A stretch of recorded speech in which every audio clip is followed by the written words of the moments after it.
I made too much. Eat up. Eat up! The woman smilingly offers what is clearly the special sandwich I made for my daughter.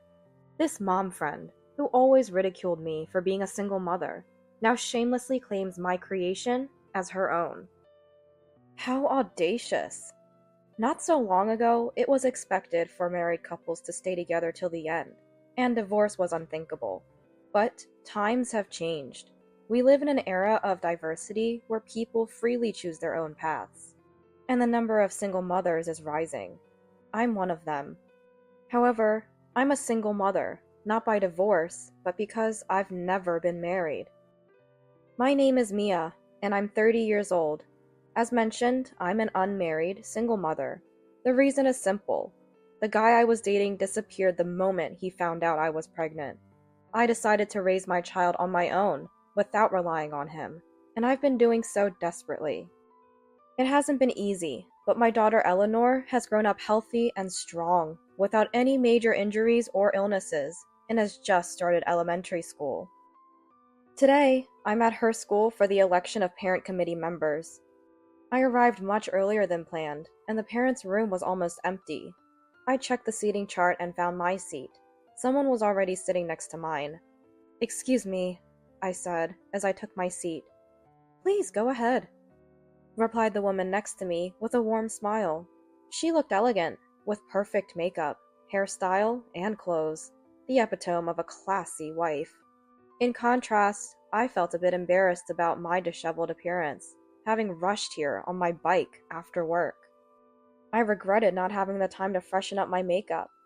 As I was thinking this, the woman next to me spoke up. "Are you Eleanor's mom?" Yes, I am." "My child talks about playing with Eleanor. Thank you for that." "Oh, is that so? My child doesn't talk much about school. Thank you as well." I've always been a bit shy and not great at small talk, but the woman, named Grace, kept the conversation going with her friendly demeanor. She seemed to have many mom friends. We ended up being elected to the same committee and exchanged contact information to coordinate future activities. During our talk, I learned that we lived in the same neighborhood. Up until now, I've been so focused on work that I never had the chance to make mom friends, but I thought she might be my first one. A few days later, after work, we met at a local cafe to talk about the upcoming school event. Today, like always, I came straight from work. I pedaled my bike furiously to reach our meeting spot. She had arrived at the cafe before me and waved at me with a smile when she saw me. "Sorry I'm late." I sat down opposite her, looking at me. "Wow, you're dressed quite impressively today." She chuckled. "Coming from work. So sorry about that." "Really? You say that out loud?" I was slightly annoyed but laughed it off. "What? You work? I thought you were a housewife like me, since you're on the committee. Can't make ends meet on just your husband's salary?" Taken aback by her abrupt rudeness, I decided there was no point in hiding the truth. "I'm an unmarried, single mother, so—" Upon hearing this, her beautiful face twisted into a sarcastic smile. It was so brief, I almost thought I had seen it wrong. "Really? No husband? That must be tough. I heard over half of single mothers live in poverty. Is your family like that too? Poor Eleanor. Do you even buy her proper clothes? I can give you some of my child's old clothes if you want." Her sudden change of demeanor left me speechless, and she continued. "My husband works at a well-known company around here. I don't need to work like you. Since you can manage work and committee duties, why don't you handle everything? I'm super busy, you know." "So that's settled then. Thanks for taking care of it." With that, she shoved a pile of documents at me and hurried off. From then on, she seemed to look down on me completely, always trying to one-up me. Spotting me after work, she'd taunt. "You always look so interesting. I have to be presentable all the time. It's hard. I envy you, not having to care about your appearance." And she persistently follows me around. Is that so? I didn't want to bother engaging with her. I tried to leave, but she blocked my bike's path. You live in that apartment, right? Isn't it risky living in a wooden building nowadays? It might burn down. And Eleanor, is she bathing properly? She looked quite dirty today. You can't neglect basic hygiene just because you're poor. My daughter is a tomboy, always running around outside with boys, getting dirty. I didn't mind her comments about me, but involving my daughter was too much. My daughter lives a normal life, thank you. I'm busy. Excuse me. I had no time for such a person. I squeezed past her and quickly pedaled home on my bike. She seemed to be saying something behind me, but I pretended not to hear. Today, there's another parent-teacher meeting. Facing her again is a dreary thought, but it can't be helped. I'll try to ignore her as much as possible. I made sure not to arrive too early, tidying my hair and makeup just enough to not look disheveled, and then headed to the school. I arrived just in time for the meeting to start. As my presentation time approached, I prepared my materials. I had prepared everything, so naturally, I thought I'd be the one to present. But right before the presentation, she took the materials from me and stood up. Mia is busy with work, so I took the liberty of preparing everything. If there are any mistakes, please feel free to point them out. She began speaking with an air of ownership. Around me, did you do this all by yourself? That must have been tough, right? I could hear voices praising her. I wanted to object, saying that it was all my work. But unlike her, with many mom friends, I barely knew anyone there. In such a situation, I couldn't bring myself to speak up. After her presentation, wonderful, that was very clear. Thank you for your hard work. And you there, I understand you're busy with work and new to the committee, but please make sure to cooperate. The chairperson of the meeting said. The chairperson had no idea. It was all my work. She didn't do anything. She just took credit for my work. I wanted to say that. I'm sorry. But all I could do was apologize. She was looking at me with a sarcastic smile. On the way home from the meeting, unfortunately, she and I were heading in the same direction. I confronted her. Hey, why did you lie and say you did everything? That was my preparation, wasn't it? But she showed no remorse. You're so noisy. It's not a big deal. Besides, someone like you, with hardly any acquaintances, wouldn't be trusted presenting. That's why I graciously took over for you. You should be grateful. Usually, she would block my way and not let me leave, but today, she hurried off ahead of me. After that, she continued to push all the work of preparing materials for the parent-teacher meetings onto me and took all the credit for herself. I asked her multiple times to help, but it was like water off a duck's back. She didn't listen at all. One day, while at school for an open class, I discovered she was spreading rumors that I was harassing her. She says she's busy with work and dumps all the committee work on me. Even when I say let's work together, she tells me, you're a housewife with plenty of time. You do it all. She's always angry with me, saying I'm underestimating her because I'm a housewife and she's an unmarried single mother. She appealed with a near tearful voice, convincing the other moms with her actress-like performance. They comforted her. You're doing great. She's probably just jealous of you as a housewife. The whole unmarried single mother thing is a bit... It seemed most of the parent committee believed I was jealous of her being a housewife.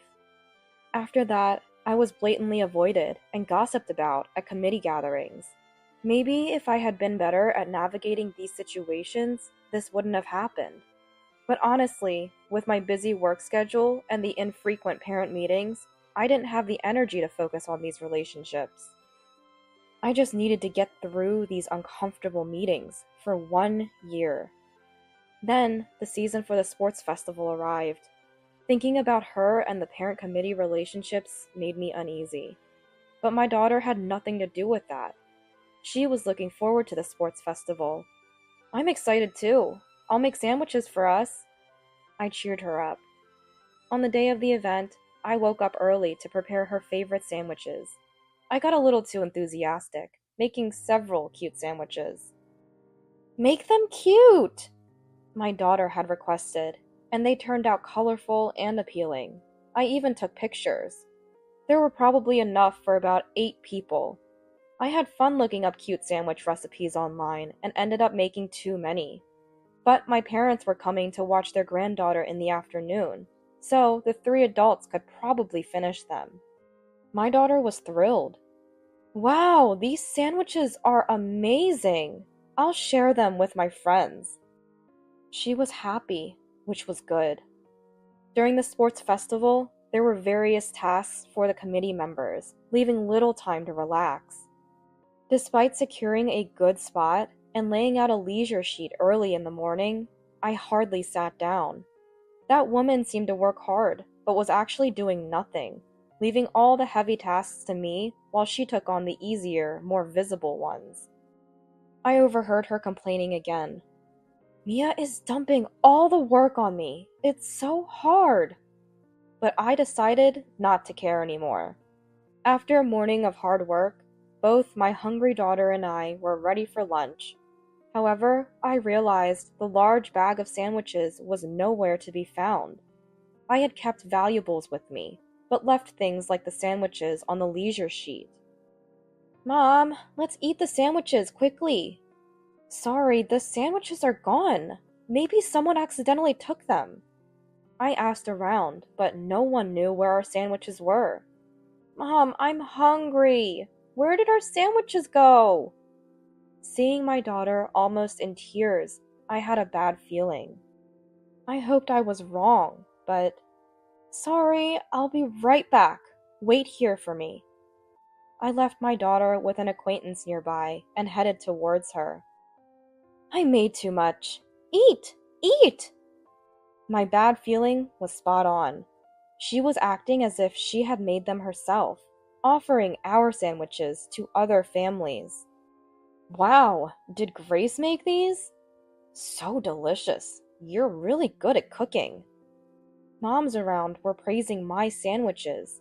It's nice to have your cooking appreciated, but in this situation, I felt nothing but anger. Oh, it's nothing. I just prepared them last night. They're really simple. Being a housewife, I thought I should make an effort. She humbly bragged. Come on, what a thing to say. I hadn't cut any corners. These were sandwiches I had painstakingly prepared with trials the night before and had put so much time and effort into. Looking at her surrounded by many moms and having fun, I made up my mind. The usually shy me was gone. I had to get back the sandwiches I made with all my heart for my precious daughter. Hey, Grace. I approached her, trying to stay calm, with a smile. She turned around, looking troubled for a moment, before quickly returning to a pleasant smile. Mia, you must be tired. Why don't you join us for some sandwiches? She offered me the sandwiches I made without any hint of remorse. From the angle only visible to me, you know what this means, right? Don't you dare speak up. Her eyes seemed to be pressuring me, but I'm shy. I'm not good at reading faces or communication. I thought I had overcome my shyness, but I take it back. I revert to my old self, depending on the situation. Oops, that's our sandwich. I left it on our leisure sheet and it went missing, but here it is, I announced loudly, ensuring everyone could hear. I'm not good at communication, so I don't know the right volume. My loud voice drew the attention of the moms around us. Her face screamed, "Shut up, be quiet," her face seemed to say. But I don't care. I'm just stating the facts. No way! What are you talking about? This is my sandwich. But it must be tough not finding your sandwiches. Don't worry, there's plenty here.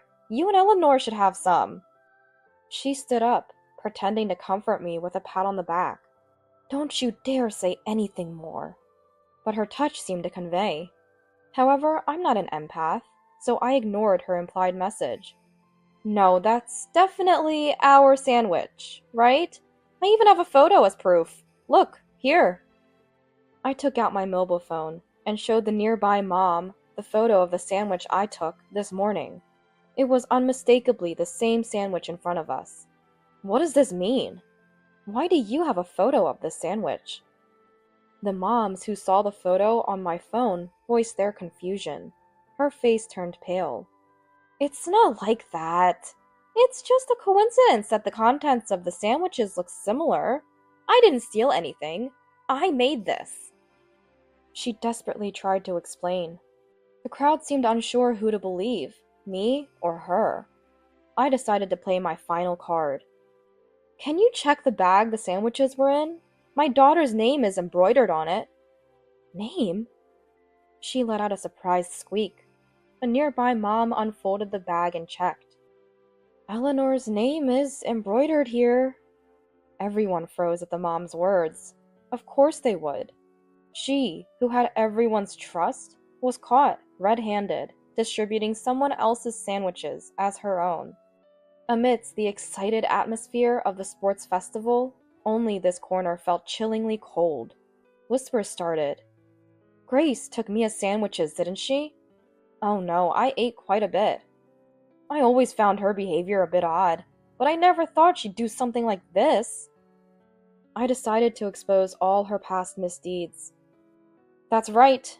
It's not the first time. Everything she claimed to have prepared for our meetings was actually my work. Just like these sandwiches." "Seriously? You only have 2 people in your family. Why make so many sandwiches? I was just helping you eat them, thinking you couldn't finish. Be grateful." Grace, red-faced and shouting, had her true colors exposed. The moms around were astonished. The children had already been taken to another place by a perceptive mom who sensed the uneasy atmosphere. How thoughtful. "It's none of your business how many sandwiches I bring, right?" "Be quiet! You're an unmarried, single mother, showing off with these fancy sandwiches. People like you should stick to eating discounted bread, alone." Being an unmarried, single mother doesn't warrant such treatment. Her words were harsh and unjustified. I was about to retort when someone gently tapped my shoulder. When I turned around, my father was there. "I thought you'd never come back. You were quite loud. I could hear you from the other side." "Dad!" Surprised by Dad's sudden appearance, I felt relieved, tears welling up in my eyes. But more shocked than me was her husband, having blended into the background until now. "President?" he exclaimed louder than I had. Dad was also surprised. "Ah, it's you! Our grandchild goes to the same school, huh?" he said. "Yes, my dad is a somewhat famous company president around here, but that has nothing to do with me and my daughter.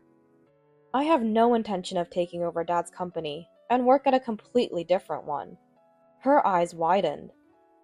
"What? He's a president? Who?" She stuttered nervously. "President of our company. Did you steal the president's family's sandwiches? Apologize now." "No, I didn't know. It's not my fault. Mia is to blame." "What about my daughter?" Her and her husband's arguing stopped abruptly at Dad's words. "Let's stop this. Today is about the children and their sports day. Let's enjoy it." The moms around agreed, suggesting to end the quarrel. Later, we got our sandwiches back, and as an apology, even though they didn't know, other moms gave us more sandwiches. Our original 8 servings became about 10. My daughter happily shared them with her friends. I ate until I was full, regaining my energy for the afternoon. During the afternoon events, moms who had previously avoided me started talking to me. "I'm sorry for what I said before. You've had it tough. Let's be friends in the parent committee from now on." I replied with my best smile. "Yes, thank you. I look forward to working with you." And I responded with just the right volume. Meanwhile, everyone seemed unsure how to interact with her. They kept a cautious distance. She glared at me, but I pretended not to notice. Sometime after the sports day, another parent meeting was held, but she wasn't there. The moms gathered around me, eager to share gossip. Grace went back to her parents' home after a huge fight with her husband following the sports day incident. Apparently, she was misusing family money and having an affair. There's even talk of divorce. The man she was involved with is married, and his wife is demanding compensation. She's become a shut-in, unable to leave her house. They shared this with gleaming eyes. She was busy with an affair while claiming to be busy elsewhere. Using her husband's hard-earned money on an affair was just disappointing. Her daughter continued to attend school, remaining good friends with my daughter. Unlike her mother, she's a kind and polite child, apparently raised mostly by her grandmother. I understood why she was growing up so well. I worried if she'd be sad without her mom, but apparently there was no need. Her husband has been more lively at work since they separated. He couldn't speak his mind at home and was suffocating, said my dad, who was visiting us. That's why her husband seems so invisible at the sports day. I hoped all children could grow up without worries. Watching my daughter and dad play happily in the garden, I couldn't help but wish for a happy future for all children.